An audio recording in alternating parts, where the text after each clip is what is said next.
So top tip number 4 for my top watercolour tips is using a back to front technique. So for instance, this little badger, okay, painted him in just grey watercolour tones from dark to light. So you'll notice that the head of the badger is white. So you have to always work this out first. What's the lightest part of your painting? So for instance, the badger's head is white.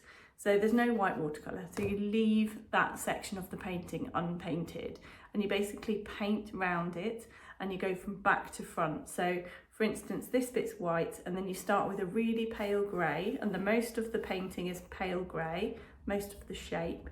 And then the next layer is a little bit darker grey, and you can see that the next layer changes, but it's a little bit smaller each time.